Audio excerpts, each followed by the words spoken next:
I got a few stories to talk about with you. And of course, with me today is Mr. Dalton, the Authenticator. Yes. Hello, everyone. All righty. And we've got Prof Pixel. You know, I call you Professor Pixel, but it's actually Prof. Well, the prof stands for professor. So. Well, yeah, I kind of figured. Sure. I know. I actually, when I was looking you up, because I wanted to find an article we're going to be talking about today, which is the title of the video here. I actually typed in Professor Pixel, and I was like, who is this? You know, so I was looking for you. Hey, Maverick, how you doing? Thank you for joining us here today. We're going to be talking about an article I was given actually by Professor here. It is called, well, it's the title. The new Star Wars land is proof Disney has lost its way. Also, I want to talk a little bit about Pirates Caribbean, another article I saw which was talking about its evolution, or in my opinion, the de-evolution. And then, of course, there's another one I saw where talking about the hotels with the best food. And I'm fat, you could tell. Not so much around this area or this area, but right here, I've got a bit of a weight gain problem. Yeah, and I like to talk about that thing. So me and Professor are going to be talking about what we think our favorite hotels for food is, and just the general channel. You know, what we expect, what we want. Not just me. I want to hear you guys' ideas as well.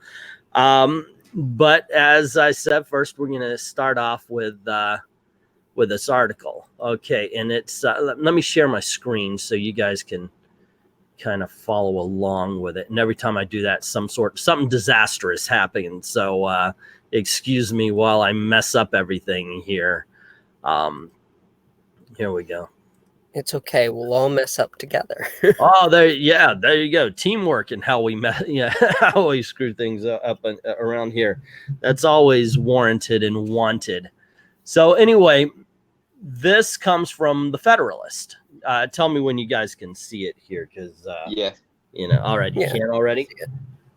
Yeah, awesome. And it's written by a guy named Christopher Jacobs. Now, here's the thing.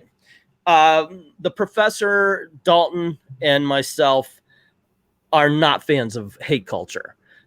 These are the people you'll see who are already saying they hate Star Wars 9, even though it's not out yet. Like, they haven't seen anything. It's like, oh, I hate it. The movie's horrible. You know, you don't know. You don't know. You haven't seen it. You're just saying that because frankly, probably you didn't like Last Jedi and you're just crapping all over everything. Oh, everything's bad at Marvel because they're gonna do a gay character in what is that? The Eternals. Like, nobody cares about the Eternals. I've been reading comics since I was 4 years old, and even I don't give a crap about the Eternals. Maybe one guy who is like a Kirby completionist is caring really about the. Otherwise, it's hate culture, and not a big fan. So when you sent me this article, Professor, I got to say my first reaction was a big ol' eye roll. I didn't even look over most of it. I just got it from I saw it on Venkman's because I started following him on Twitter recently, and it's tagged you, but I wanted to be sure before we started. Yeah. Okay. Yeah, I'm actually I'm very glad that you did. Venkman is often on our other channel, the Extreme Movie Show, if you like another one. I'm trying to find the homegrown so I see where we are. There we go. Nope. Surrey, I don't want to talk to you. Here we go. Okay. All righty. So, but then I skimmed a little bit of it, and I realized, holy Toledo, this guy isn't talking completely about the hate culture. He's not like Star Wars, the Force is feminine, therefore I am never going to watch it again, you know, that kind of thing. What he does say is, now this was on September 4th, mind you. This is before the hurricane. This is pre-hurricane. So the Disney hype machine has long since kicked into warp speed to promote the new land, but One might suggest a note of caution. I have owned a handful of Disney shares since childhood and have followed the company closely as a result. Yeah, so did I. I've owned a couple. I've sold mine, though. Also, when I minor geek gripe, warp speed is Star Trek, light speed is Star Wars. Get it right. Okay, yes, we are the geeks. You are right about that. Let's see. Apart from the fact that I don't particularly follow Star Wars, obviously, the two related factors explain my ennui in Disney's existential dilemmas. And he's talking about how the fact that he is just not interested in visiting Disneyland when he goes to No, come on. I mean, I can understand that anyway. If you have been a million times, sometimes it's like, I want to go somewhere else. Mm-hmm. You know, I've been telling Gail, we've been to Disney. We've been to Disney. Even though the videos don't do well, I want to go to SeaWorld. Let's go check that out for a little bit. But he goes to say the company's most recent shareholder earnings report suggested trouble ahead as Disneyland attendance is actually dropped following Star Wars Land's opening in California. Now, here's the thing. It's not just Star Wars Land, because they were telling, like all the haters and everybody's like, well, it's obvious that Star Wars is driving people away and they hate it. And so nobody wants to go anymore because the stink of Star Wars Land is all over it. And I hate Star Wars because Kathleen Kennedy and hate, that kind of thing. I am being hyperbolic on that, by the way. I don't think anybody is actually talking like that. But yes. Go ahead. I just said yet. Okay, yet. Right. But yeah, that's part of it's kind of the thing we're talking about. They're naming one thing, but this guy goes into some stuff that I think actually has merit, that I think that this might actually be more to the point of why it's failing. I'm actually trying to find our live stream here, so I always do this. I should set up. I'm so unprofessional here. Yeah, let's see. There we go. Okay, cool. Because I want to be able to read an argument I always see brought up. Says Maverick, if Walt Disney was alive and saw all of his current decisions by Disney, what would he think? What's your opinion on this? Well, we're about to talk about that, and so I saw he actually writes a little bit, and this is my opinion too. Over the last few years, and I really do mean about a decade now, Disney has become more and more for the rich. Walt Disney took his family to an amusement park, and it was run down, and the people working there were unkempt, to say the least. So he wanted to build a place where families could go and they could enjoy themselves, and they didn't have to worry about the safety. They didn't have to worry about the mess. They could enjoy things together. You know, that's why a lot of the original rides are like Haunted Mansion or Small World or Peter Pan, things that, while entertaining, aren't the most thrilling rides. You know, they're not going to be taking you upside down and all around. Mm-hmm. But over time, and especially in the last decade, Disney has catered more and more to the rich. And it's gone to it's pricing everybody out. And I believe that has more to do with why Disney parks attendance is down than anything else. What do you think, Professor? I have to agree. I think he'd be kind of disappointed. Obviously, it's successful, but at what cost? Well, yeah, the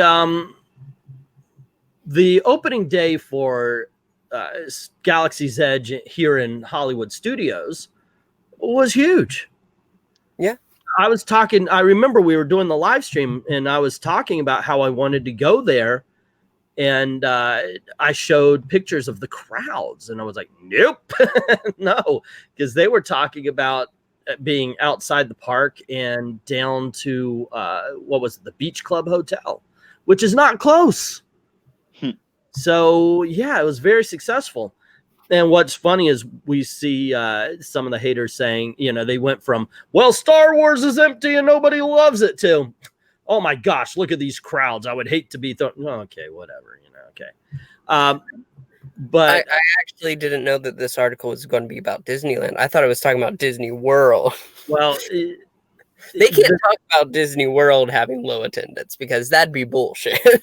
well, language, but still, you're absolutely right. Now, I have seen people do this. I have seen people say 3 days into Galaxy's Edge opening at Hollywood Studios and it's dead empty. There was a hurricane. Yeah. Yes. Mitigating circumstances, if you please. Like, it was like, are you freaking kidding me? Are you really trying to you know, you got the clicks, man. You got the clicks. Congratulations. It was a hurricane. I mean, granted, okay, we were supposed to get a lot of what Bahamas gotten. Man, I feel bad for them. I really do. Cat 5 is when even Floridians start to go, wow, maybe we should prepare. But yeah, this is the article you sent to me, Dr. Venkman. But this is the original article, not the Bleeding Fool thing. So he goes on to say, where is it? The company blames itself, claiming that its own promotion of the park sparked tremendous concern about crowds actually deterring visitors that maybe, and I absolutely could see that. With Toy Story Land, and I was there at opening for Toy Story Land, it was crowded as heck. There were 6-hour lines just to get in to Toy Story Land, not to get on Slinky Dog roller coaster or the saucers or into the attraction. There was an hour line just to get lunch from Woody's lunchbox. It was horribly bad for lines. Thankfully, I went early at what I thought would have been rope drop, only to find out that they let him in 2 hours early. But they're right.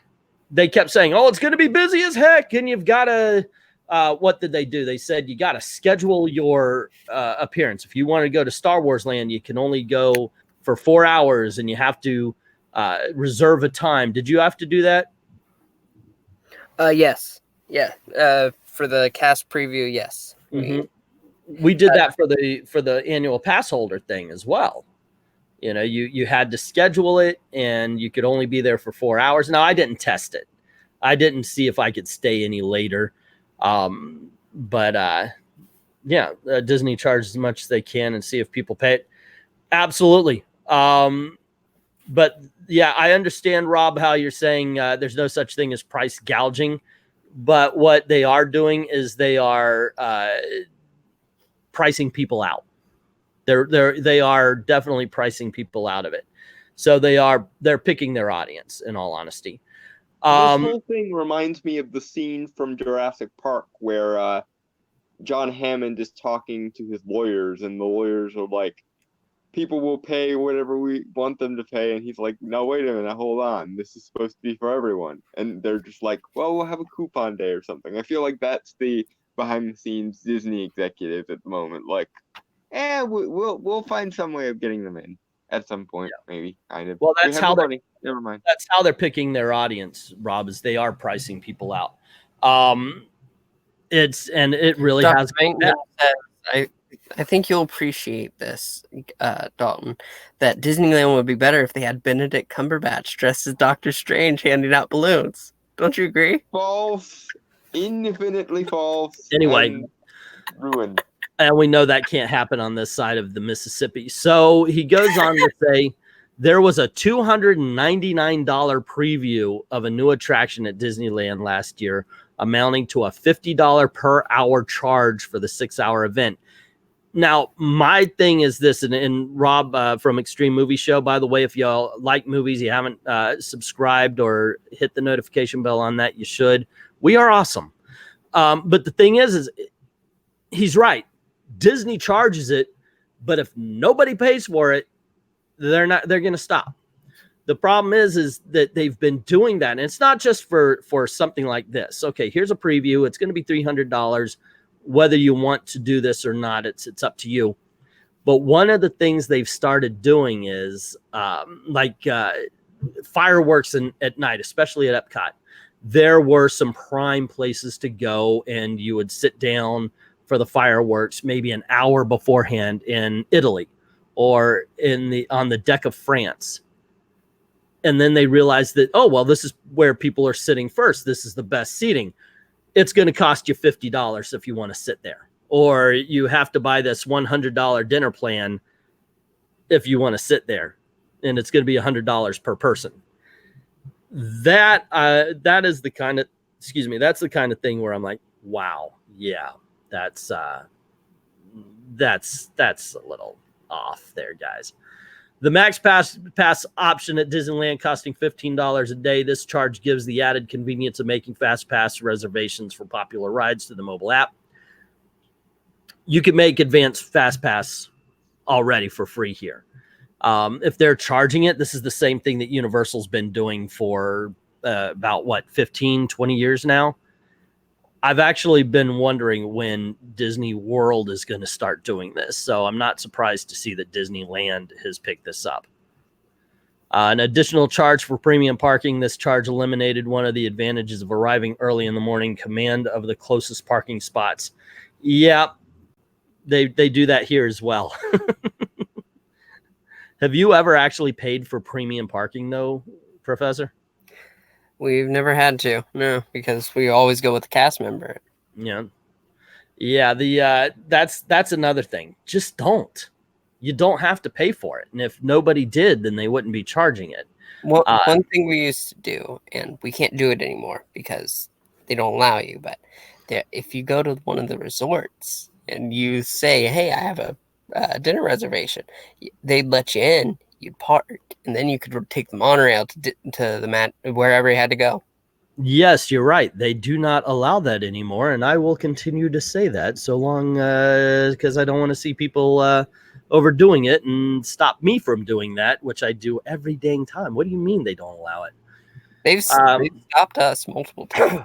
I've never been.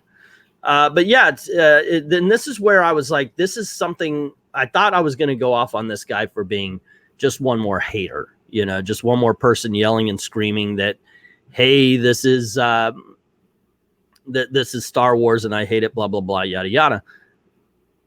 It's a playground for the rich these days. It really is. It's gotten worse and worse and worse and worse, but it's always been expensive. But like I said, it's getting to the point where we're going to see $200 a day. We're going to see $200 a day at Christmas time if they don't change this. And the thing that I think is really striking is the fact that it's not like the frog in the boiling pot. Because we're kind of used to every year they raise it $5 or they raise it $10. This is where they're raising it $100 within a couple of months. And I think that's what really has people going, oh my gosh. Well, it's exactly what Universal did whenever they opened Harry Potter. They realized, hey, people like this and they will come whatever we ask them. And they upcharged it over 100. The tickets went that far up and people still paid and it's still crazy busy. So, yeah, he goes on to say, oh, go on ahead, Dalton.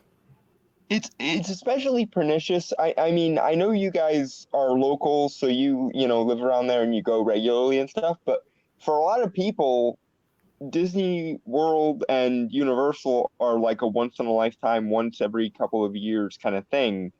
And a lot of people who are, lower middle, working class, that sort of thing, have to save up a lot of money just to get in the first place. And if they keep upping it and upping it and upping it like this, then you could be a person who's saving up to go to Disney or go to Universal, and you have enough money to go, and then you look at the prices again, and it's, oh wait, that deal's gone. Now I have to save for another 5 years just to go, and it's really pernicious. It really is. It's kind of insufferable. You're literally charging people for their rights to their dreams now, honestly, basically. He goes on. Yeah. How much does an average family of 4 spend for like a week? I know that's been done a couple of times, and it ends up being like $5,000. It's something, because you could go to another country for that kind of stuff as well. You could, instead of coming to Epcot, you can go to France. You can actually go to England for a little bit. I went to Thailand and I stayed there for a couple of months with only $2,000. Well, it was 3,000, but 1,000 was for travel and for hotels and for food. The other was just living there, and it was easy peasy. Seriously, it's amazing what Disney asks for this, and that's why I really wanted to talk about this, because like I said, I thought, oh wow, I actually agree with this guy on some things. He goes on to say all these options have the same general theme. In a place infamous for its long lines, people willing to pay up charges can move to the head of the queue. That's what Universal does here. On the one hand, both Disney and guests are engaging in rational economic behavior and maximizing profit, whether monetary in Disney cases or logistical, guests who don't want to wait in line. At a certain level, however, Disney will make it visits unappealing through high prices, longer lines for those who can't afford upcharges, or a combination of the two for middle-class families. Now, here's something I wanted to talk about, because and you're down here a lot, Professor. You live here, so you can tell me if I'm wrong. By all means, I welcome the debate. I believe FastPass actually does more damage than good. Oh no, you're exactly right. With FastPass, it's halting the line altogether as they let like 8 groups in. It's extending the line hours, and it's ridiculous. It was supposed to cut down the lines as people would reserve a time to go, and it would keep people kind of out of the lines until their specific time came up. But now FastPass is the real line, because so many people go and get it. The more that people get it, there's still all those people in the regular line. And that just means that the FastPass, they sell out, not here anyway, but they run out of them real quick. Express at Universal cost you about $50 a day on a summertime day. It might have gone up, but when I worked there, and I worked there for about a year, 2014 to 15. The last time I was there, it was $50 for a summer day. And on a day you wouldn't need it, they were charging $25. I'm like, wow, they managed a way to actually rip somebody off on a day when there's nobody in the park. But yeah, I actually went to do the Navi River, which is in Pandora, and it said 40 minutes. Okay, this is the only thing I'm here to do. Let me check it out. We got right where we could see, it's like, just come right around here. It should have been maybe 5 minutes from this mark. And it took about a half an hour, and it really did add 20 minutes to the wait, because the guy decided 100 FastPass people, 10 standby people, 100 FastPass people, 10. And it was like, come on, dude, what the freaking heck? When I was running lines, they always said it's got to be 75-25. And I was like, no, I'm not going to do that, because you're just going to have these long lines. Everybody paid the same amount. It's just not, I'm not going to do that. Let's see. It's because Disney California, as opposed to Disney, relies so heavily on Los Angeles area residents for its guest base. Disney continues to retain somewhat more affordable options for Southern California residents. We still have that kind of thing. Like, you could get a Floridian annual pass. Yeah. Let's see. Lack of creativity. Okay, let's go down to here. Star Wars Land also points at another problem facing Disney: its lack of creativity for all of its founders' imagination and innovation. The first talking animated short, the first feature-length animated film, the first major theme park, and many more. Disney has rapidly developed a new identity in the past decade. The company has evolved from a content-generating organization focused on creating new stories to a marketing monolith singularly focused on milking every last dollar out of the brands it already owns, many of which Disney played no part in creating. That's right. That's right. Star Wars is not Disney. Thor is not Disney. Star Wars is Star Wars. Thor is Marvel. It's not Disney. That's a pet peeve of mine. It really is. Yeah, it's and owned now by Disney. Let us all take a moment of silence for the poor soul who is now being waterboarded by the Disney snipers. Right. It's not Disney. It's owned by Disney. I freaking hate that. Like I said, when I saw Darth Vader riding on the carousel, a piece of me died that day. A piece of me died.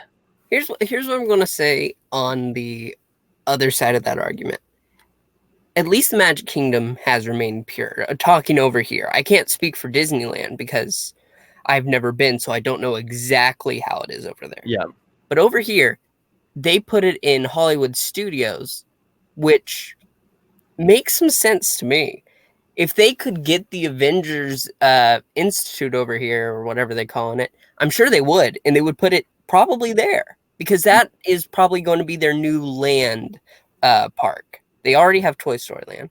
They have Star Wars Land. So everything over there is going to be focused on things from movies. So my point is, well, it's not actually a good point. But well, I'm pretty sure that they've got lawyers going, is there any way around where we could use our movie stuff in Disney World? Is there any way we could do this and that? Yeah. Maverick, is saying, I went with some classmates when I was young. I was one of those kids Dalton was talking about. My parents had to save up money for me to go. I remember going with my friends, going with a girlfriend and my brother, and it cost us $25 a person. And that was expensive at the time. That was like 87, 88. But we managed to get it all together. To me, $90 at the time was really expensive. It is expensive, but now it's gotten worse. It's $100. It's actually $130 on a slow day. I'm glad I went to Disneyland before all of this happened. Oh, it might be only $100 over in Disneyland, but here it's $130. Hello, Detillium. How you doing, sir? Let's see. Yeah, I'm really not a fan of them calling all these things Marvel or Disney when it's not. Disney parks reflect this trend. While the Disney parks have always featured some Disney-themed rides, Dumbo among the most noteworthy. Some of the most iconic rides at Disneyland, from the Matterhorn, bobsleds to Haunted Mansion, Pirates of the Caribbean, had nothing to do with Disney films. The latter two eventually became Disney movies, but well after the rides were developed. But over the past decade, Disney has largely developed theme park attractions based on its existing film properties. Cars Land, Frozen at Epcot, Pandora, the World of Avatar, which, once again, not Disney. Yeah, they bought Fox last year after they built the land even. Toy Story Land, which debuted at Hollywood Studios, and now, of course, Star Wars. The opening of Star Wars Land, therefore, represents a continuation of a trend defining the term of current Disney CEO Bob Iger. As Iger has acquired more entertainment companies, Pixar in 2006, Marvel in 2009, Lucasfilms 2012, and Fox earlier this year, he is focused on bringing characters and stories from those platforms under the Disney brand. Now, I don't mind them focusing on the movie stuff in Hollywood Studios. I really don't. It's a Pixar land. That's awesome. I went to Galaxy's Edge. It's a lot of fun. It really is. So I'm not actually seeing any problem with this particular thing. Let's see. The company spent more than $1 billion completely renovating its second California park to compensate for a cheaply built and incoherently themed park. Yeah, there were a lot of reports that California was not a well-loved park. So yeah, okay, they needed to do they needed to do something. They changed Twilight Zone Tower of Terror to the Galaxy, Guardians of the Galaxy. Let's see, where's the Star Wars stuff? And his 14-year tenure, CEO Iger has vastly expanded the Disney company's empire, but his underwhelming launch of Star Wars Land in California indicates that continual acquisitions, may have given the company a case of indigestion. Here, you know what? I think they, what does it say here? Company appears at a crossroads. This company whose founder said, "We do our best when we work with our own stories." Oh, yeah, this is what Disney said.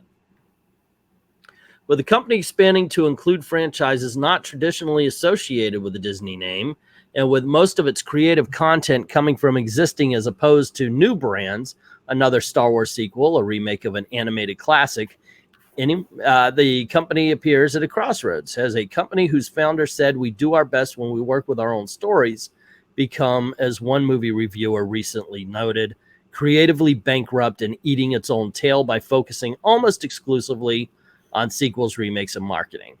Yes.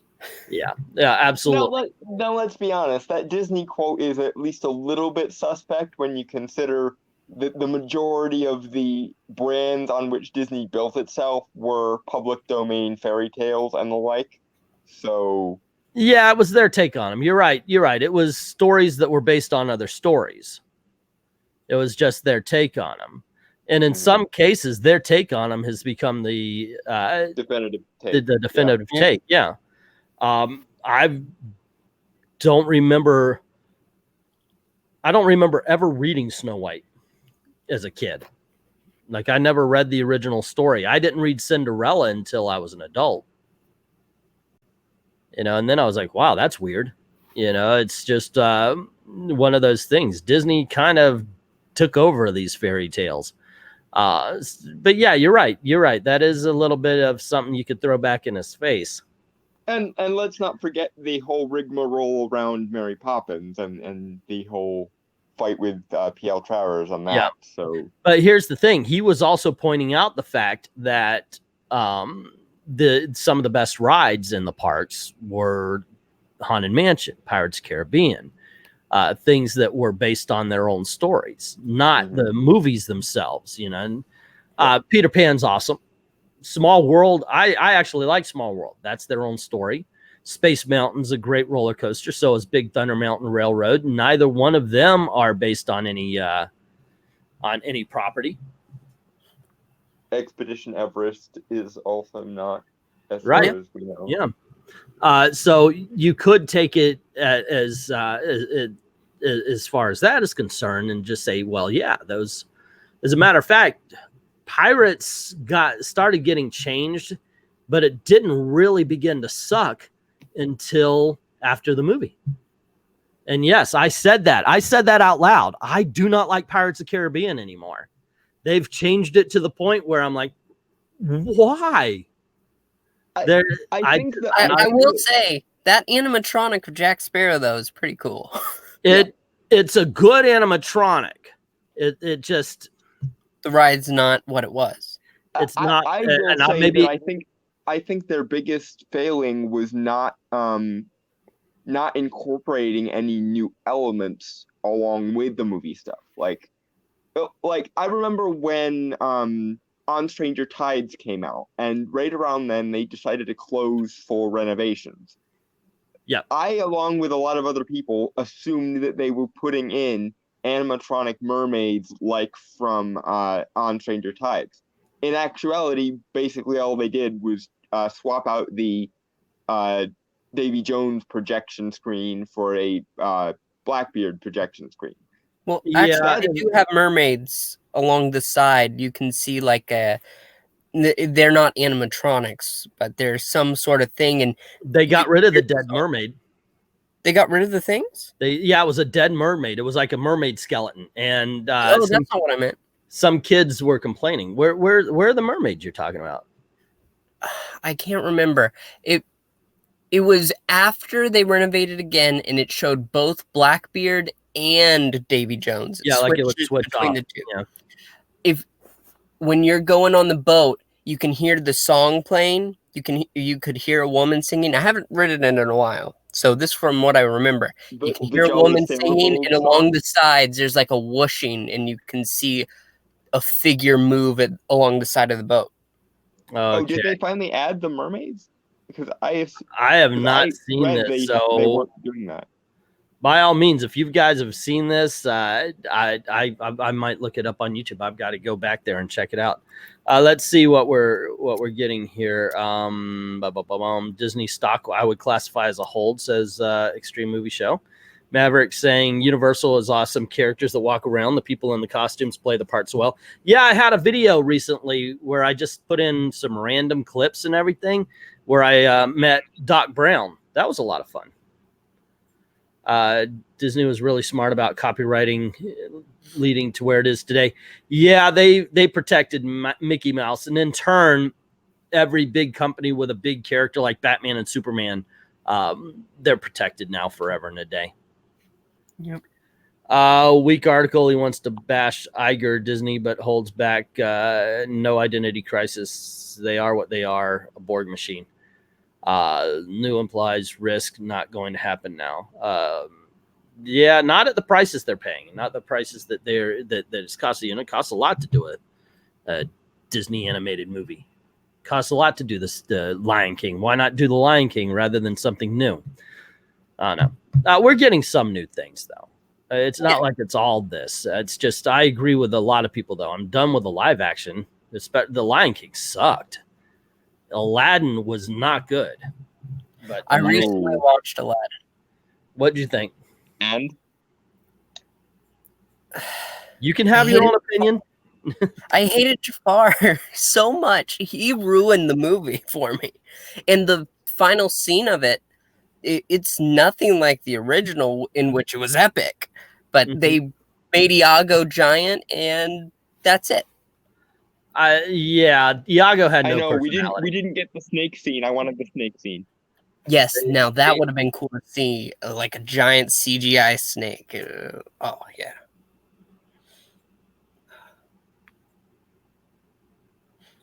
Yeah, they really needed something like that. For me, there's another article. I'm not going to go through this one, but I saw it and I thought, okay, I want to read this. It's the evolution of pirates, and we're kind of talking about this, but to me, it's a de-evolution. It began, I think, the de-evolution of the Pirates of the Caribbean began when they decided that the scene where the pirates are chasing the women around, and at the end you see the big woman chasing the pirate around. It's a joke. It's a joke. And they were like, oh, it's showing the women to be weak. No, it's showing the pirates to be bad. It's showing the pirates to be bad. Pirates are bad people. But part of the reason, of course, you've got Pirates of the Caribbean. It's a movie, and you've got the main hero, Jack Sparrow, so you can't make pirates look bad. And they just kept make pirates look bad. Like every line of dialogue is, I'm going to do a terrible thing. Well, I'm going to do this other terrible thing. Well, I'm going to do an equally terrible thing later on. Puppet. Yeah, there's... And then, of course, let's add Johnny Depp into it. And it's not even like they add it. It's just like, it's okay. You don't really give him any story elements. At least Barbossa is in a ship firing on a fort. On the other end of that, there is the kind of it's the story of how he gets to the treasure at the end. Yeah, people are trying to chase him. He pops up from the barrel that the woman used to, and the guy's like, "Oh, Jack Sparrow will never find this map." Well, that's the problem. He's not like that. He's like, "There's a map." That's if you actually are passing by in that boat. That's the dialogue. Yes, map. Yes, Jack Sparrow. Yeah. Like you can barely hear this stuff anymore. It's like somebody shoved marbles. It really does. And of course, the worst offense happened early last year when they took out the redhead. And the pirates were, of course, buying the women because pirates are bad. And instead, they made the redhead a pirate, and now the pirates are buying chickens. you could collectively slap your forehead. I haven't been on the ride since they changed it. That's exactly what's happening. The new redhead is a pirate, and they're now selling chickens. You don't have to sell chickens, you're freaky pirates. Take them. Take the chickens. It's okay. Engage in what we call piracy, folks. Look behind you on that burning part of the ride where everybody is just looting the hell out of the village. They're not like, oh, should we be buying these hats? No, they're pirates. They're taking stuff. That was the worst. When I saw that, I was like, oh my gosh, no. Captain Red with 2 Ds. Double D. Yeah. Why can't Disney make a live action movie from the bad ones? Yes, let's get a live action Home on the Range. Let's get a remake of the world's greatest athlete. And for the live action Home on the Range, let's bring back Rosa and Bar. It'll be exactly the same. But there you go. You know, if they did another world's greatest athlete, they would say all kinds of things about how it was toxic masculinity, and they couldn't. Or well, no, they would make it a girl. Yeah, they'd make it a woman, and then take your own advice and don't ask for things that you know you don't actually want. Well, what we're saying, of course, is you don't have to remake Beauty and the Beast. Beauty and the Beast is about as perfect a Disney movie as you could get. You don't have to remake Cinderella. You don't have to remake Sleeping Beauty or any of those, you know. There are movies that they kind of dropped the ball on. Alice in Wonderland, they did a live action remake, but the animated film isn't perfect. Even the creators, the directors of Alice in Wonderland see that it's not perfect. Everybody tried to be the most crazy and the most wild, and what it ended up happening is it flattened out the tone. After a while, you become numb to all the craziness because that's what you're getting for an hour and 10 or 20 minutes. Desensitized. Yeah. Thank you for the vocabulary that I don't have. Yeah. Translation. Yeah. Yes, and to answer Maverick, they really did. They Disneyfied pirates. They Disneyfied a pirate ride, and they messed it up, in my opinion. I know I'm in the minority on this one. Pirates of the Caribbean, I still go on it, but a lot of times I just kind of shake my head and I remember what was. When we went, we didn't actually get a chance to go on it, and it annoyed me because that was one of the ones I really wanted to do. But I would still recommend it. Hey, look, you know, don't go off my bias. I'm an old man. I remember what once was, and I miss it. You know, right? No, I'm still gonna go on it because, for one thing, the Pirates movies are some of my favorites, and also I've done enough research on the ride to know what it is, and I still want to experience going on it at some point. But so I'm going to ask you a question, Professor Pixel, because we now know that I am a closet Pirates of the Caribbean disliker, not a hater. I don't like all the changes. I'm going to ask you: is there a ride that they changed to the point where you're, or just one that you went on and you're like, I can't take it anymore. I am done with this now.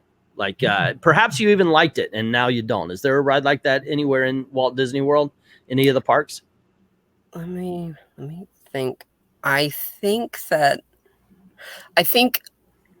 the Tiki Room used to be. Whenever they redid the Tiki Room to include Iago and Zazu, is that the name? I went on that like twice, and after that, we never did it again. Never did it again until they did it like the original. That is a popular opinion. Actually, a lot of people were like, wow, that sucked. It's like, wow, thankfully that caught on fire.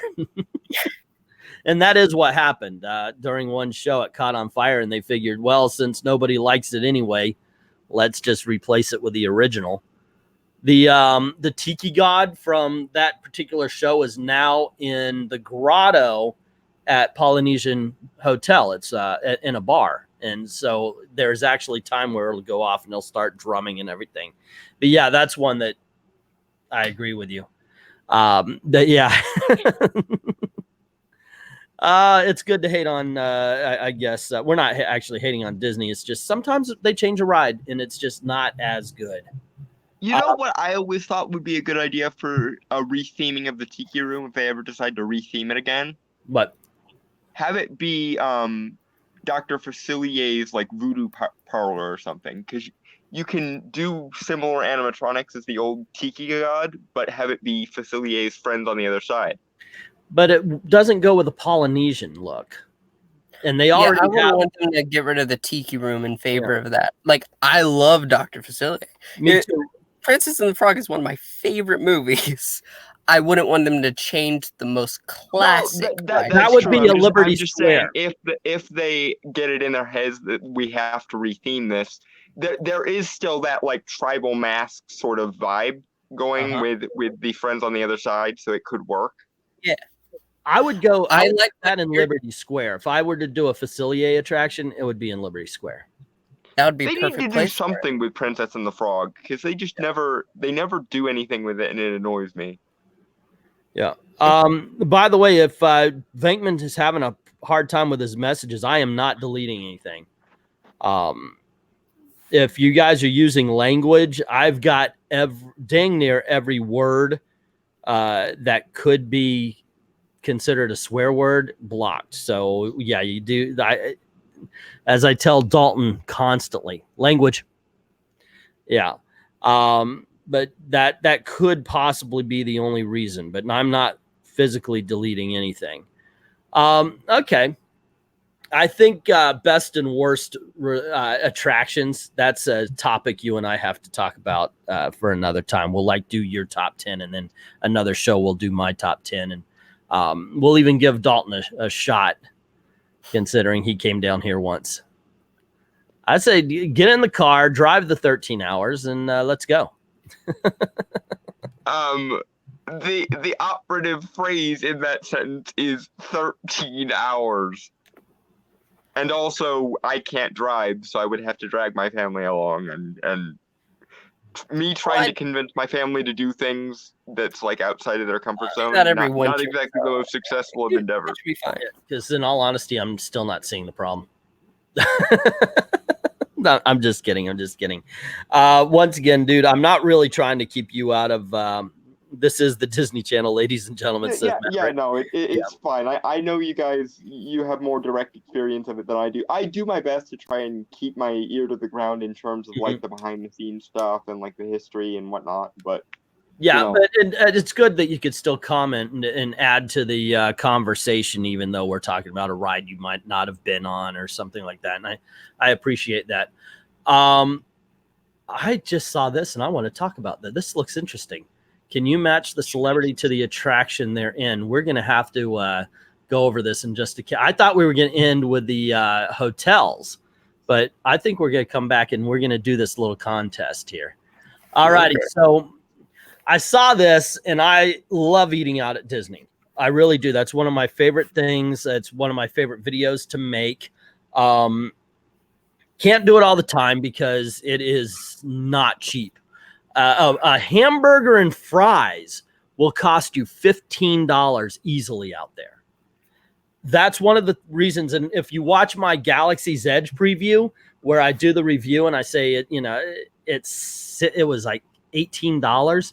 I didn't get any soda. I never will get another soda at Disney ever. No, it's $4. So whatever, if you go sit down for a restaurant or if you go to fast food restaurant, it's $4 for a Coke. So yeah, I'm not doing that ever again. I'll just drink water. I'm fine. It's better for you in the heat anyway. But Cyborg Man, pull the me level pun in the comments section. Well done, sir. You should have named the title Star Wars Galaxy's Edge as proof that Disney has lost its edge. Ooh, Star Wars Land is proof that Disney has lost its edge. I like it. Yeah, that's pretty good. Maybe I will. Thank you, Cyborg Man. Thank you. All right, good. I applaud. Well played. I applaud you, sir. All righty. But yeah, so I saw this article, and the hotels are awesome also. If you want a great breakfast, go to Grand Floridian Cafe. It's not expensive. It's got some great food.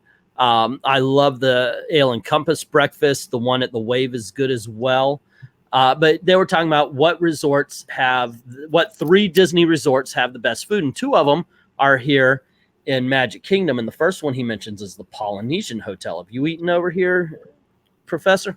Oh yes. Oh yes. Ohana's that it's talking about right now is a great. It's very expensive. I have not yet been here, so tell me what you could say about it.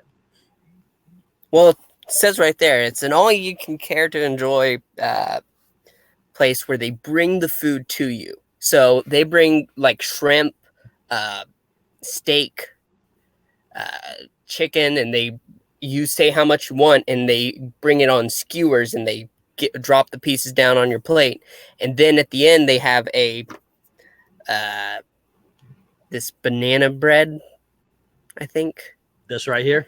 It's really good, and they have a show for the kids too, where they have this woman come out with a ukulele, and she's and it's really nice. It's a nice family restaurant. Oh, this is it. The Ohana banana bread pudding. Oh yes, that does look good. Dang, I have not yet been to Ohana. I have been to the Kona Cafe. This is Trader Sam's Grog. This is where I was telling you that Tiki God is. Which this is an awesome bar, and it's a lot of fun. There's not a lot of room, so you may wait in a line, but it's awesome. Now, one thing they didn't show off was Kona Cafe. That's where I ate, and we had this ramen noodle bowl. I had the duck noodle bowl, and Elizabeth had the ramen noodle bowl, which we loved. These things were amazing. Not cheap. This is actually more expensive than the noodle bowls we've had in other places, so do have to go. And then they go with the Disney Animal Kingdom Lodge. Have you had dinner here? Yes. Oh, which restaurant? They have a place called Boma's. I can't. Have you ever been there? No, not yet. It's the big one. It's the $60 buffet. I told Gail that's where we're going for Christmas. That's the Christmas one. Is $60 pop. It might become one of your favorites. Oh, I'm pretty sure it'll become one of your favorites. It's got like peanut chicken, which is chicken satay from Thailand. It's got all sorts of curries, which I love. Oh my gosh, yeah. It depends on the day you go, though, because some of the food they switch it out. So every day of the week has a different menu, and they have this soup bar with like 5 or 6 soups. Personal favorite of my family's is the butternut squash soup. They love that.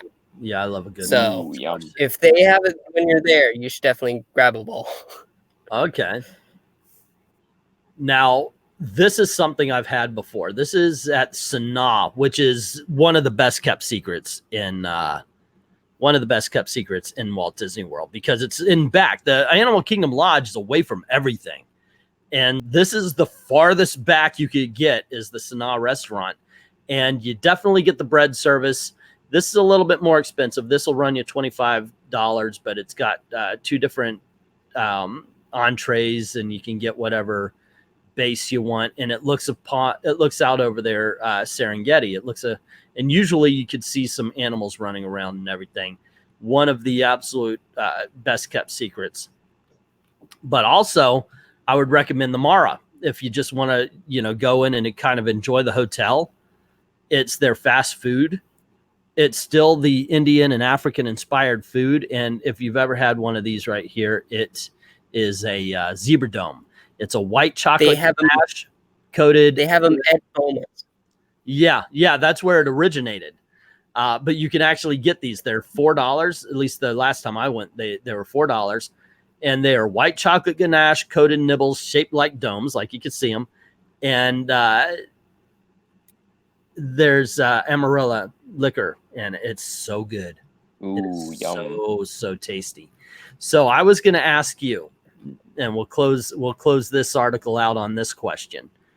Aside from the 2 we just talked about, what is your favorite hotel for food? What's the one that you would go to and say, yes, this is the restaurant, or at least your hotel restaurant you would go to?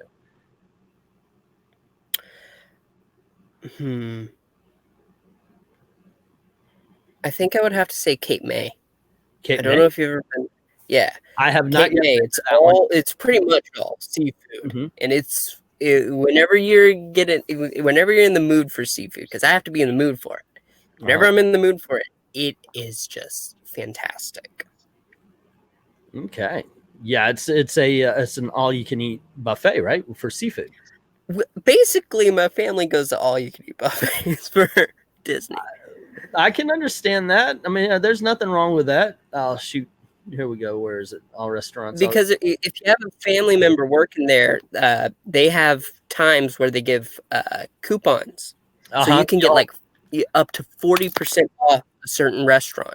Those Christmas time coupons. Yeah, we've all if you have a family member that's worked at Disney, you've definitely taken advantage of this. Now, what you're talking about is this one right here. It's Cape May. That's what it looks like on the inside. And yeah, okay. I'll give that one a try sometime. I like that one. Mine, I gotta say, I went with Gail earlier this year to breakfast, and it ended up being one of our favorites.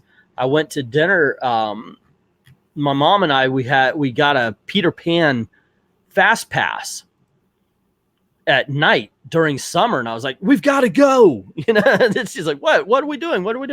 And I said, we got a fast pass for Peter Pan, but we arrived there a little bit early, so I took her to the Wave. This is the Wave right here. This is the menu. But and we had this thing that they call it's called bacon and eggs, maple lacquered pork belly with perfect egg and Tillamook smoked cheddar grits. Oh my gosh, it was so good. It was so incredibly good. So the Wave is something that I'd never been to before. And after we went for breakfast, me and Gail, I just went for lunch and then went with my mom to dinner there, and it was just impressive. And it's not a break the bank restaurant. And that's always important, because I went to California Grill. It's an excellent restaurant, but it's California Grill. It was definitely high priced. Let me get some comments here. Let's see. Dun dun. What do we have? That is an entry level pun. Hey, okay.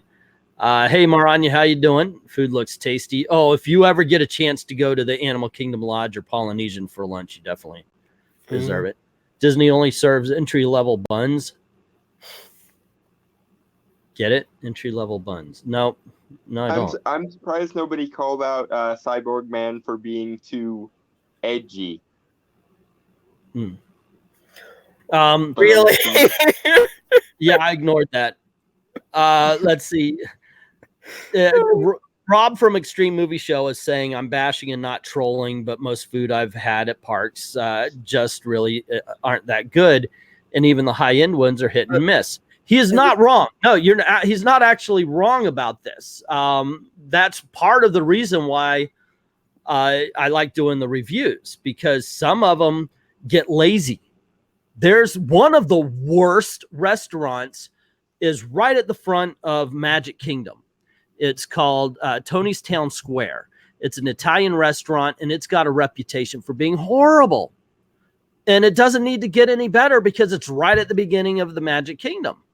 It's always going to be full. They've got a new chef, and they're trying to turn everything around. I haven't yet tried it. It's on my list of worst experiences. And this year I have been going back to the restaurants that I did a video about my top 10 worst experiences at a Disney restaurant. He's not wrong. They're hit and miss. Yeah. But I figure after they get new chefs, let's give them a try. No, but most park food is horrible. Well, he's right about one thing. If you sit down to a fast food restaurant, it's not going to be great. I had a nice rib at the Galaxy's Edge. That was fine. It was actually tasty. But as I pointed out, for the same price, I could have gone to the Brown Derby and got a Wagyu hamburger, which I know for a fact is good. So yeah, he's not wrong about this. He's also saying E does know his food. Thank you. Yes, I do. That's how I'm fat. The secret origin of penguins. Yeah, I'm just waiting until Disney starts branding like high-end liqueur. I can see that happen.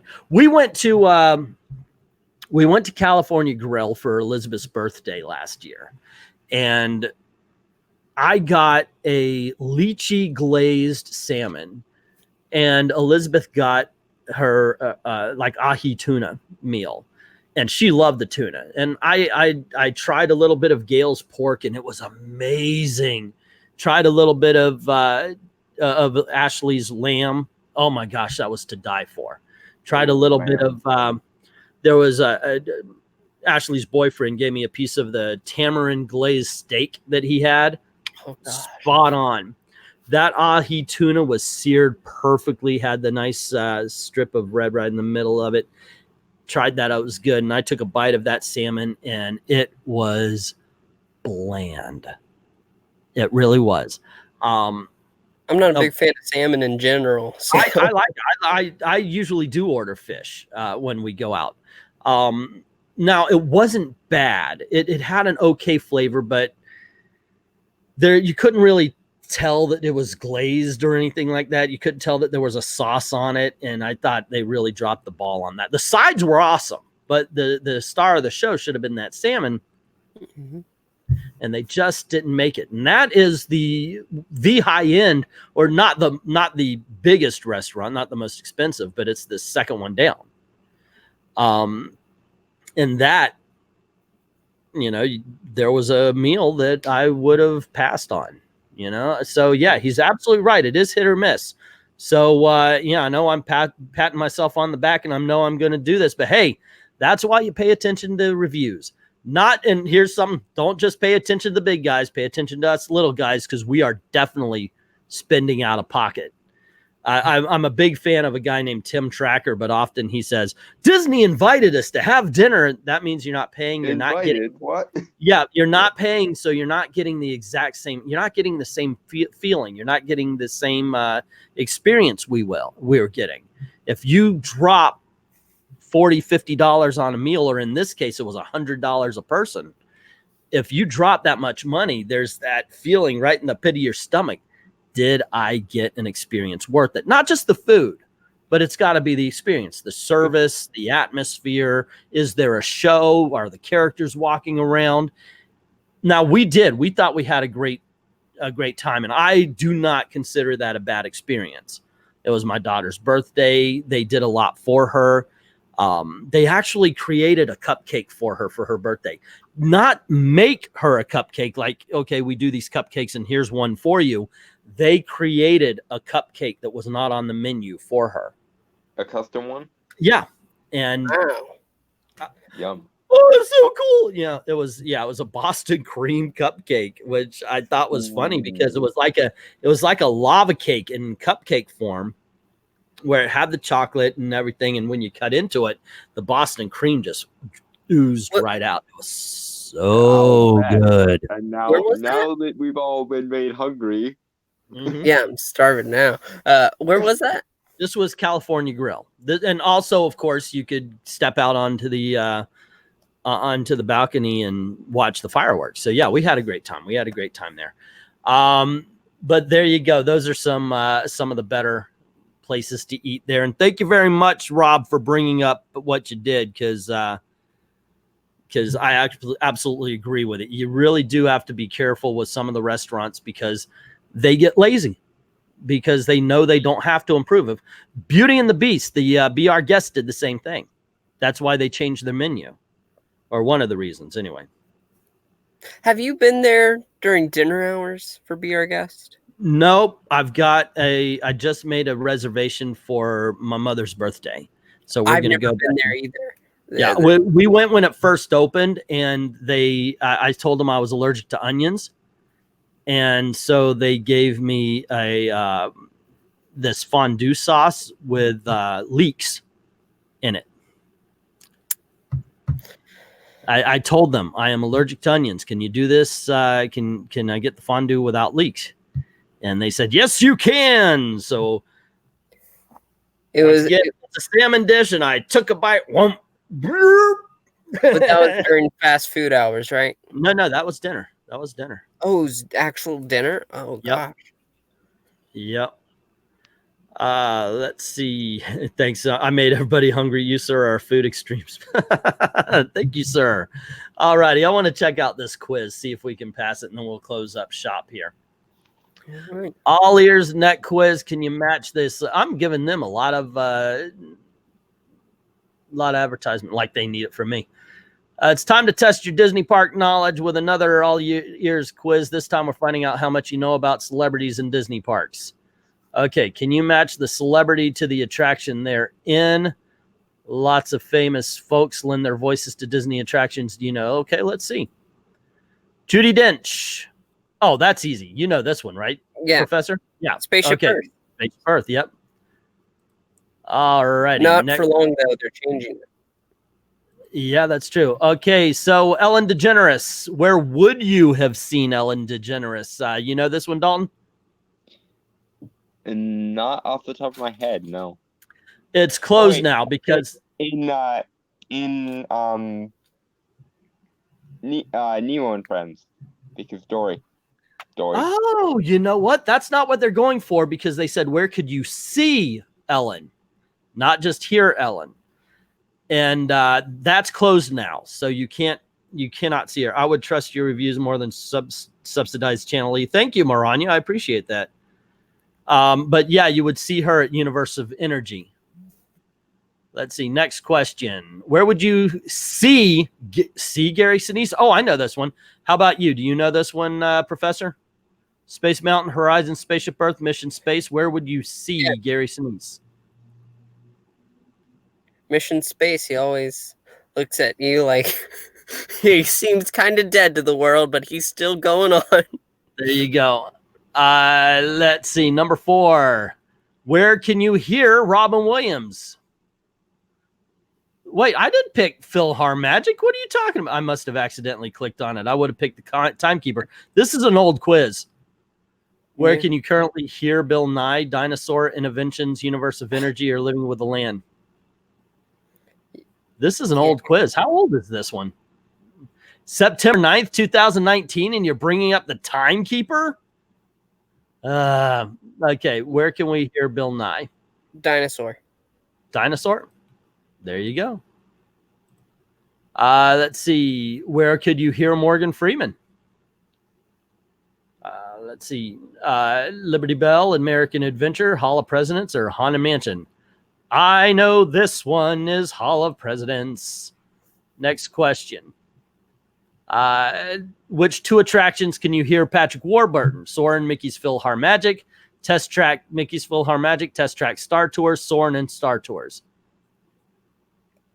Soarin' and Star Tours. He plays the droids. The security droids. All right, come on through. All righty, you got it. Oh, I see what happened. I double-clicked, and that's why it told me. Where can you hear Johnny Depp? Oh, come on. I wonder where. Hey, we're going to let Dalton answer this one. Pirates, Dory. There you go. All righty. Do you know this one, however, where you can hear Neil Patrick Harris, Tower Terror, Seven Dwarves, California Screamin', or The Seas with Nemo and Friends? Neil Patrick Harris. I'm thinking California Screamin'. It's I've never been on California Screamin', so that's why. Because okay, Maranya, what do you think? Because I'm going by process of elimination. He's not in Snow White. This is older. I don't think he's in Tower of Terror. I know he wasn't part of Nemo, so I'm gonna go California Screamin'. Hey, there we go. And of course, we're a Disney genius, which I already knew that. I already knew that. We got 9 out of 9. We did that. They screwed us over. So there you go. Me and my wife and mother, who I told her from now on we're going to call her Theme Park Nana. Not my wife, the mom. I told her we're going to call our theme park Nana from here on in. We're going to go to the food festival and we're going to check some of these things out. I've had some of it. It's awesome. But let's see. Patrick Warburton would be perfect for Powers by Bendis as the main male character. That would be kind of cool, especially if it was animated. I would do that. So anyway, do you guys have anything to add or want to talk about? Have you been to Food Festival yet? What? I did. I tried one shrimp dish because we just went to go to the concert. I don't know who it was. I can't remember. But other than that, I haven't been. There's nobody this year. There's nobody I'm interested in seeing this year. Boys to Men every year is great. I'm not a kid of the 90s. I'm a kid of the 80s, and Boys to Men just don't thrill me. Yeah, I mean, hey, you know, Boys to Men don't throw me either, and I'm only 4 years older than Prob, apparently. Yeah, I mean, yeah, I'm not taking away. If you think they're awesome, that's great. Not taking anything away from it. It's just not my cup of tea. They've got that one song, right? I swear by the light of the sun and the stars in the sky, or something like that. I don't know what it is. No, that's not them. No. So they literally have nothing that I care about. There you go. So yeah, that just proves I honestly do not know what if there's anybody in the Eat to the Beat dining pack. Okay, let's see.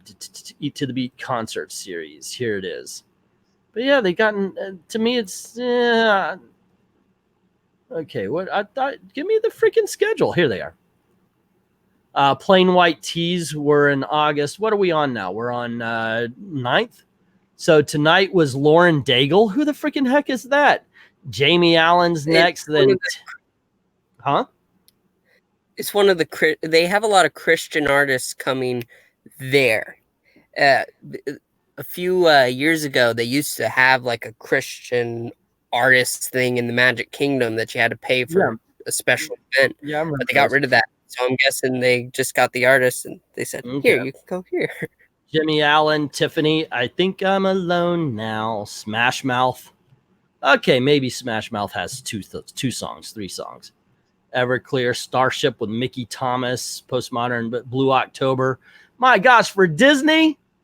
It's the happiest place on earth, and Blue October is what Sylvia Plath fans listen to while they're reading her books. Hate me today. No, thank you. No, thank you. Not to mention, when was the last time Plain White Tees had a song? Not a hit song, just a song. Because I can only think of one song they've ever done, and that's Hey There, Delilah. Mark Wills has that 1970-something song, Sugar Ray. Yeah. Boys 98 Degrees, Kenny G, Baha Men. Let's listen to, okay, just do the one song and then go. I want to go grab myself a burger. Billy Ocean, actually, he's pretty cool. I did see him. He's all right. Sheila E. Hansen, Sheena Easton, the Hooters, Big Voodoo Daddy. Hey, Joey Fatone. I'll go see him because I worked with his sister. But yeah, there you go. I don't know. Anyway, guys, I'm going to call it and say thank you to everybody for joining in on the conversation. It's a lot of fun. I dug this. I'm actually going to take this one down, separate it, make some videos out of it here. But there you go. That's our take on the whole Galaxy's Edge thing. I know we went for a while, right? We're at an hour 15. We talked about that for a bit, but yeah, Disney it's outpricing itself. I think it's really making it so only the rich people from Brazil are going to be able to afford it. Christy saying, I love 98 Degrees. So even 90s pop stars retire to Florida. Yeah, they do. Actually, so do 70s and 80s. One of my favorite shows are during the Flower and Garden Festival in spring, where Dennis DeYoung comes out and sings to us. Yeah, I've actually got that on my BitChute. Since I'm not allowed to post it on YouTube, I've got it on BitChute. So you can see the last concert. Not really great, though, because I'm off to the side. Yeah, it was raining, so I had to get under shelter if I wanted to film it. hopefully it'll be sunshiny next time and I'll be able to sit in the middle and get a better show, because I will go every time. But yeah, thanks for hanging out with us, Professor Dalton. Thank you very much for helping out and talking. We're going to talk about what we're going to be doing with the channel here. Hopefully come up with some shows, some different video ideas and everything, and should be a good time. So as always, thank you very, very much for watching, and see you real soon. Cheers, guys. KY. Why? Because I like you. MOUSE. That's where that